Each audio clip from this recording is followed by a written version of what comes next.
This is a follow-up video to my first impression review of the Leica CL, and I'll be including some sample photos shot outside on the 18mm f2.8 lens that came with the camera bundle.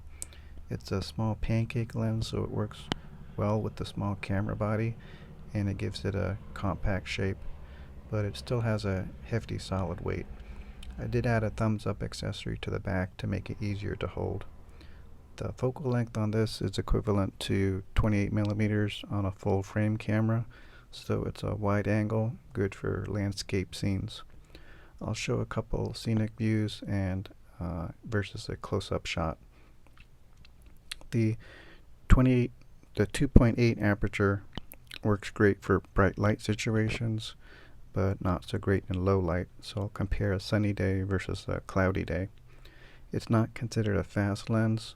A fast lens would be something with a 1.4 or smaller f number, which corresponds to a larger aperture. They're called fast because they bring in more light and allow the camera to operate at higher shutter speed. The smaller aperture camera would use slower shutter speeds to compensate and bring in more light.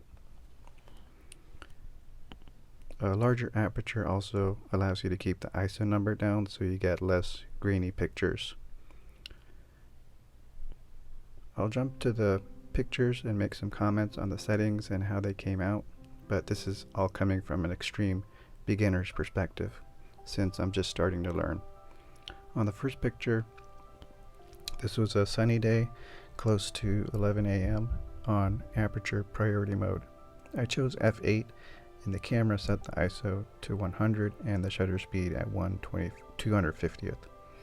I think it was a good result with bright, accurate green and sharp trees and houses on the left and sharp clouds and a nice blue in the sky. And this was unedited.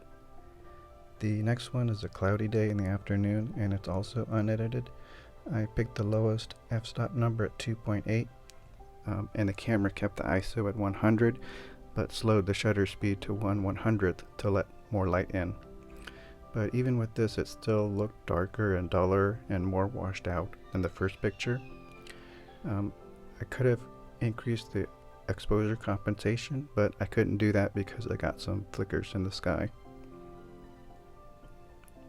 I put the same picture in Adobe Lightroom and cropped it slightly and applied Vivid Preset. It improved the coloring, but I still think it looks somewhat unnatural. I still need to figure out how to use the editing software. The last photo is a close-up shot on the same day as the first photo, but now with some shading and shadows. Compared to the first photo, I increased the aperture to f2.8, but because of the shading, the camera didn't increase the shutter speed and kept it at 1/250th. I like how this picture came out. The birdhouse is very sharp and the colors are realistic, and the background is slightly blurred out, and I didn't have to do any editing on that one. Jumping back to the camera, I think I started to learn more about the strength and weaknesses of this lens. It works great in optimal lighting, but I think a larger aperture would perform better in low light. It can do some amount of background blurring, but not extreme.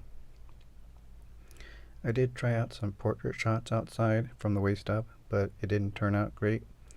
I don't like distortions, and I thought the body and face looked like it was bulging forward because of the wide angle. So that brings me to the next lens I'll be trying out. I wanted something better for portraits and low light, so I looked at getting either a 50mm or 75mm equivalent, and I decided on the 50mm equivalent. This just came in today. It's the Elmarit-TL 35mm f1.4. I didn't want anything that compressed shots too much, so I didn't go with the 75. I just took it out of the box a few minutes ago. It's a huge lens compared to my camera body, and very heavy and much more expensive. I haven't tried it out at all, so I'll probably make another video like this one testing out this lens. It did come with the lens hood, which makes it even longer, but you can flip it backwards for storage.